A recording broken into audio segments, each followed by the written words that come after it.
பாபநாசம் அருகே விடுதியூரில் குடியிருப்புகளை இடிப்பதற்கு கிராம மக்கள் எதிர்ப்பு.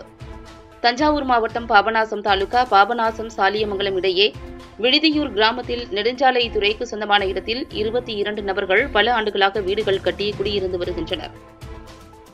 தற்போது சென்னை உயர்நீதிமன்ற மதுரை கிளை உத்தரவின்படி நெடுஞ்சாலைத்துறைக்கு சொந்தமான இடத்தில் ஆக்கிரமிப்புகளை அகற்ற உத்தரவு பிறப்பிக்கப்பட்டுள்ளதால் வருவாய்த்துறை, நெடுஞ்சாலைத்துறை, காவல்துறை அதிகாரிகள் வீடுகளில் குடியிருப்பவர்களுக்கு அருகில் குடியிருக்க வீட்டுமனை பட்டா வழங்கினர்.